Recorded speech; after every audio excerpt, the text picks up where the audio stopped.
Vamos aqui seguindo com a análise das eleições de 2022. Agora a gente vai falar com o Wagner Romão, professor do Departamento de Ciência Política da Unicamp. Olá, Wagner, muito bom dia, seja bem-vindo aqui nessa análise no Jornal Brasil Atual.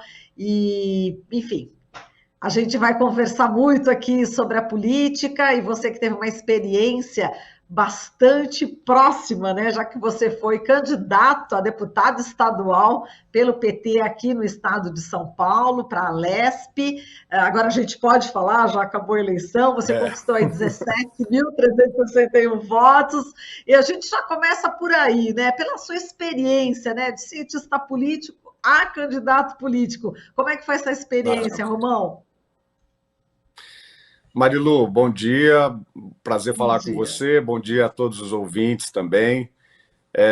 Marilu, eu sempre tive meu ativismo também na vida pública, né? A gente, além de estar na academia, de estar na universidade, eu acho que toda pessoa que é cidadã, cidadão, né, é muito importante que possa estar junto com as pessoas, com o povo, né, tentar buscar a transformação. E eu sempre tive isso comigo, né? Então sempre em paralelo às minhas atividades na universidade, militei, né? Me filiei ao PT há mais de 20 anos e foi uma grande experiência. Eu fui candidato a vereador aqui em 2020 em Campinas, a gente quase nos elegemos, eu estou na primeira suplência aqui de vereador e a candidatura a deputado estadual foi muito bacana porque a gente pôde fazer o debate sobre a educação pública e sobre a universidade em todo o estado, né? Eu acho que foi uma eleição em que a gente vai vendo gradativamente como o campo da esquerda, especialmente o Partido dos Trabalhadores, vai tendo uma aceitação maior, né, junto à população. Eu acho que 2016 foi uma eleição muito difícil, mas a eleição de 2020 e agora a eleição de 2022 não deixaram de ser difíceis, mas a gente tem um momento, assim, uma possibilidade de conversar mais com as pessoas, né? E de que elas possam dialogar. Eu acho que a candidatura do Lula foi muito forte aqui em São Paulo. A gente teve a importância da candidatura do Lula como uma candidatura que traz as pessoas para o debate, né? As pessoas querem falar do Lula, querem votar no Lula. Foi uma votação muito expressiva aqui no estado. E foi muito bom, daria para escrever um livro. Tá certo. E, Romão, agora a gente vai entrar aqui na discussão sobre o estado de São Paulo, né? A gente tem aí realmente uma situação inédita aqui no estado de São Paulo, né? A gente, depois de quase 30 anos, os tucanos deixam a disputa, né, para o comando do estado. A gente vai ter o segundo turno com o Tarcísio, que obteve 42,32% dos votos, e Haddad, 35,70% dos votos. Inicialmente, como é que você vê os tucanos fora dessa disputa e também desse resultado onde as pesquisas davam justamente o Haddad na frente do Tarcísio? Então, inicialmente, esses dois pontos agora, Wagner.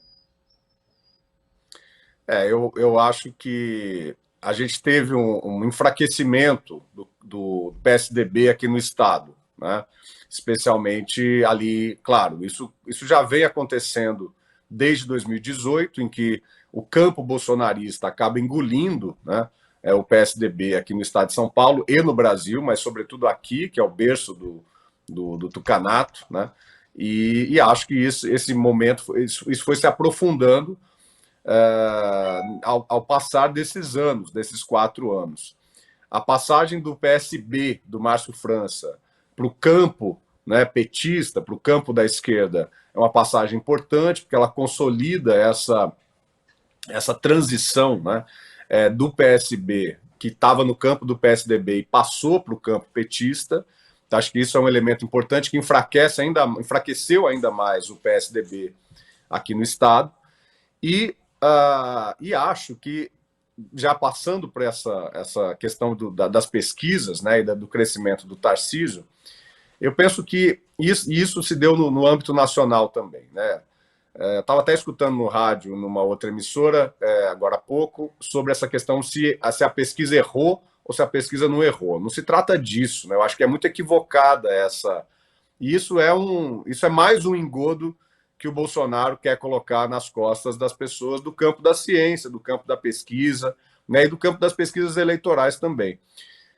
Ocorre que há um processo subterrâneo, né, em que os bolsonaristas são muito fortes, que é esse processo de colar a imagem do Bolsonaro à imagem do próprio Tarcísio aqui no estado de São Paulo. Acho que é muito isso que explica essa passagem, né, do Tarcísio, que estava em segundo lugar nas pesquisas, para o primeiro lugar, com esses 42%, com essa votação muito expressiva, né? O Haddad continuou com seus 35%, 36% que as pesquisas apontavam, né? E acho que tem também uma mudança aí. Acho que a campanha do Rodrigo Garcia foi perdendo fôlego, né? Cada vez mais perdendo fôlego, e esses votos transitaram também para o Tarcísio nessas últimas horas, né? Quer dizer, isso a pesquisa, ela não consegue pegar o dia da eleição, né? A noite da eleição, o sábado, né? Que é um momento muito importante. No final das contas, muita gente, mas muita gente mesmo, decide o voto ali nessas últimas horas de campanha, né? A gente mudou, né, o modo como as pessoas se comunicam, foi mudando ao longo desses últimos anos. O advento do WhatsApp, do Telegram, né, das redes sociais, as pessoas estão muito ligadas a esse modo de se comunicar. Isso faz com que as pessoas mudem de voto ou façam a opção no momento já muito em cima da eleição, e isso não é captado pelas pesquisas. Então, acho que as pesquisas, elas são um retrato de um determinado momento. Acho que é verdade, né, algo que também alguns analistas já disseram, que uma parte do voto bolsonarista ele não é captado pela pesquisa, porque há uma grande aversão, esse campo é contrário, né? Eles entendem que as pesquisas, né, são parte de uma estratégia comunista de dominação do mundo, quer dizer, que é um grande delírio, né? Mas, de fato, as pessoas não respondem, ou preferem não responder, né? Preferem omitir a sua opção. Então, isso é muito difícil também da gente aferir, né, em termos mais técnicos, assim, né?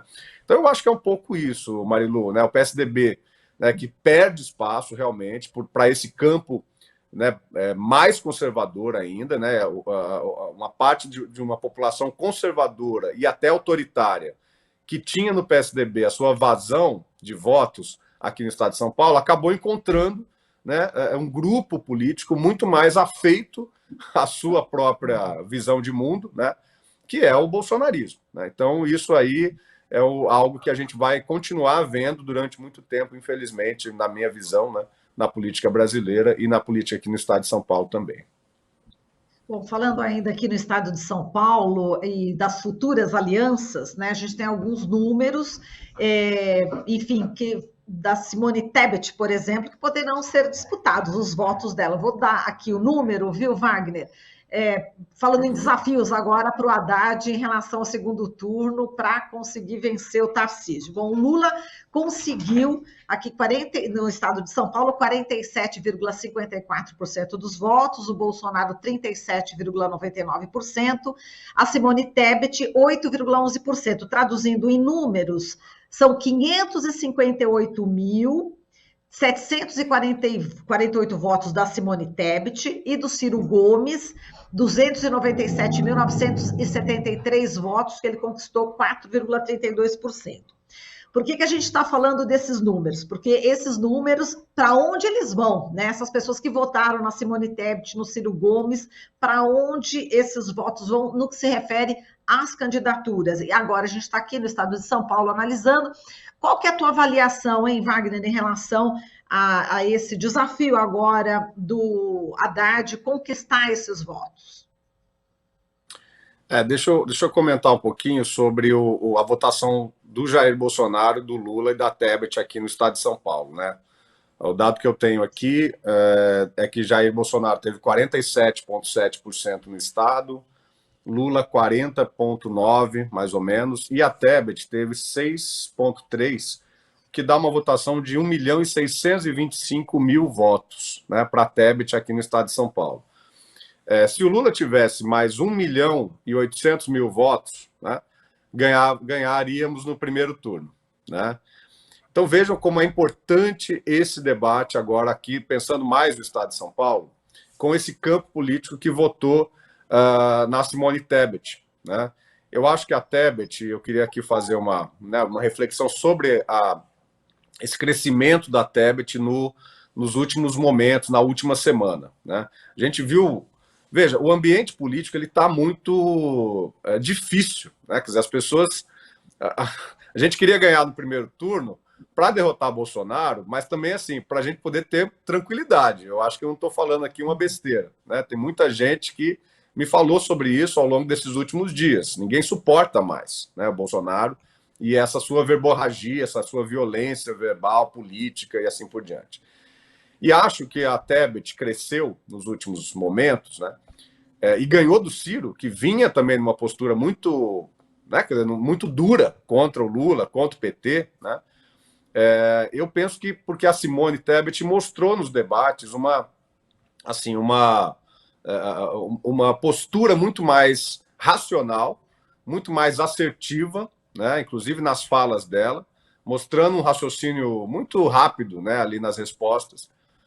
E acho que é muito importante que as pessoas que votaram na Simone Tebet, eu acho que, claro, uma parte dessas pessoas vai para o Bolsonaro, mas eu entendo que uma grande parte, acho que a maioria dos votos, pode ir para o Lula, né?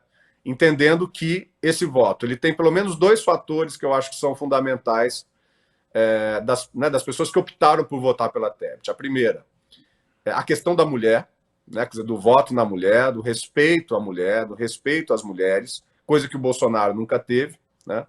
E, de outro lado, essa questão da racionalidade na política, né? E que acho também, não só a racionalidade, mas a ideia de que a política é negociação, de que a política é criação de consenso, né? De que a política ela faz parte do jogo político, isso, né? Essa ideia de negociação, de criação de consensos, de diálogo, né? Que é tudo que o Bolsonaro não mostra, é tudo que o Bolsonaro não expressa.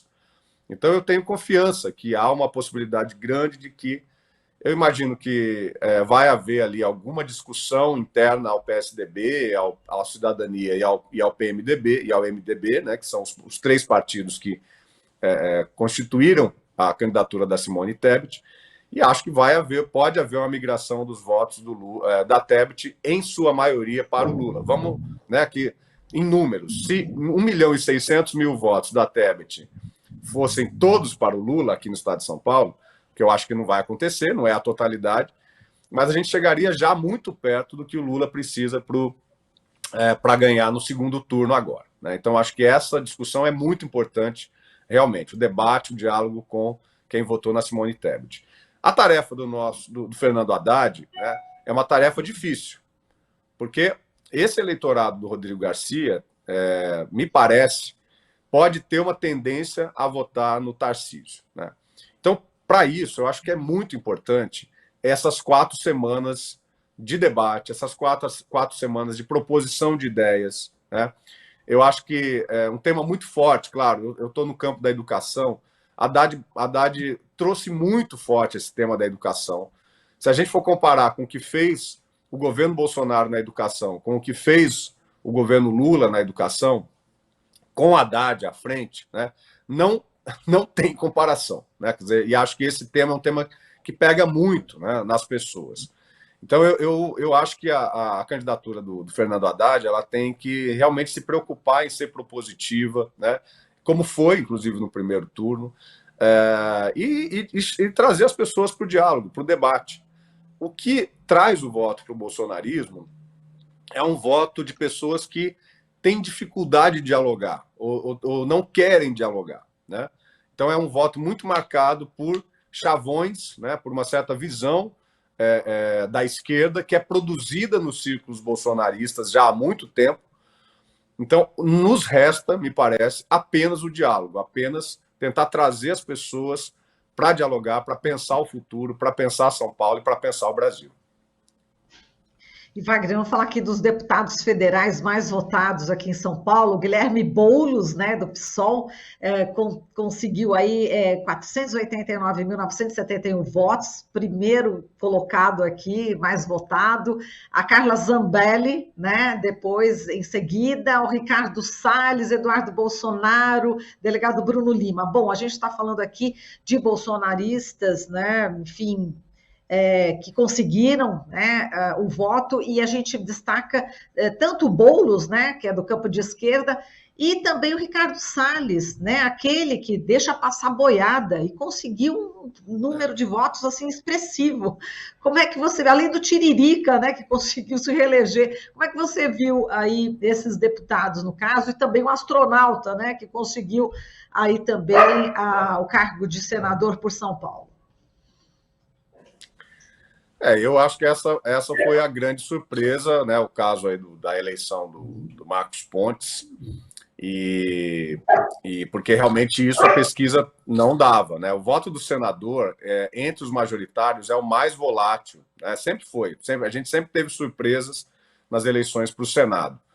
E acho que ele expressa isso que eu tentei falar na pergunta anterior, que era sobre o crescimento, essa transferência, né, de votos desse campo meio PSDB para o campo bolsonarista nessa reta final. E que a gente não, né, que a pesquisa que foi feita quinta, sexta-feira não conseguiu captar, né? Então, o voto para o Senado ele está muito amparado pelo voto no presidente e no governador. E as pessoas na pesquisa de opinião, elas sequer sabem, né, qual é o senador, ou uma grande parte, lógico, né, muita gente sabe, claro, mas uma grande parte não sabe que o senador está ligado diretamente a uma candidatura ao governo do Estado e uma candidatura a presidente, né? Eu mesmo, nas minhas andanças na campanha, muita gente se surpreendia com o Márcio França como senador do Haddad e do Lula, né? Quer dizer, por mais que a televisão fale, que o rádio fale, que as campanhas tenham falado, mas é muito difícil chegar nas pessoas, né? Essa é a grande dificuldade das campanhas, é a questão de como você chega, né, nas pessoas. Então, eu acho que à medida que foi se solidificando essa compreensão do eleitorado, né, de que o Pontes era o candidato ao Senado do Bolsonaro e do Tarcísio, ele foi crescendo e atropelou na reta final, né? E acho que as bancadas para deputado federal, né, a bancada para deputado federal, ela cresceu, a bancada do campo da progressista, da esquerda, né, mas tivemos aí esses campeões de votos ainda, a Zambelli, né, esse campo realmente bolsonarista, né? Veja a derrota da Joyce Hasselmann, né? Quer dizer, quem brigou com esse campo bolsonarista teve muita dificuldade de se eleger, não conseguiu se eleger, inclusive, né? Então, acho que isso mostra também, né, isso expressa essa polarização, né? Desculpa falar esse termo tão batido, mas essa polarização que está se configurando no estado de São Paulo também, né? Então, a eleição do Boulos é uma eleição muito importante, mais de 1 milhão de votos, é muito expressivo, né? É um forte candidato a prefeito na cidade de São Paulo, e a gente teve essa votação desse campo bolsonarista. E muito pouca gente que não fez parte desses dois blocos, né, conseguiram votações expressivas. Então, eu acho que ela apenas consolida, mostra a eleição para deputado e para deputado federal e estadual, ela tem muita conexão, sobretudo a federal, com a candidatura para presidente, para governador, né? Então, acho que ela expressa esse momento em que nós temos dois campos políticos muito bem definidos, um campo da extrema-direita, da direita e extrema-direita, e um campo, digamos assim, da centro-esquerda e da esquerda, né? É um campo mais maleável, em que há mais possibilidade. Por isso, eu acredito, Marilu, que essas 4 semanas vão ser muito importantes para que também as candidaturas a deputado federal, sobretudo, estadual, possam estar muito firmes, né, nas campanhas, conversando com as pessoas, retornando para os seus, né, locais, para suas bases eleitorais, para fazer essa disputa, que acho que vai ser uma disputa muito importantes. Eu acho que não tem nada decidido aqui em São Paulo, não, viu? Acho que a votação do Tarcísio realmente foi bem expressiva, mas não tem nada decidido. Acho que tem um campo de crescimento, um campo de conversa, um campo de diálogo, e a gente pode, né, ter o Fernando Haddad aqui como governador de São Paulo, que acho que será fantástico, né, para o Estado.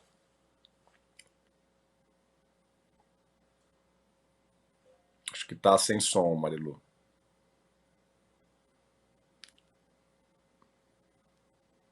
Agora sim, Wagner, desculpe. Assim, só para a gente terminar, que a gente já está em cima aqui do horário, apenas citando, né, em relação aos candidatos aqui mais votados, a gente tem o Eduardo Suplicy aqui para deputado estadual em São Paulo, né, Eduardo Suplicy em primeiro lugar, o Carlos Gianazzi do PSOL em segundo, a Paula da bancada feminista do PSOL em terceiro, Bruno Zambelli do PL em quarto, enfim, só citando aqui para a gente não passar em branco aqui quem é que foi mais votado, e a gente agradece muito aqui a tua participação, Wagner, fazendo toda essa análise conosco, e um forte abraço para você, viu, Wagner? E parabéns aí pela sua luta aqui no estadual, né, para deputado estadual. Um forte abraço, viu, Romão? Obrigado, Marilu. Estava com saudade já de você e do pessoal, então fico aqui à disposição para a gente continuar conversando. Forte abraço. Com certeza, a gente vai te chamar novamente, já que agora já não é mais candidato, com certeza, viu, Wagner? Um beijo para você, saudade também. Estou aqui com o Wagner Romão, professor do Departamento de Ciência Política da Unicamp.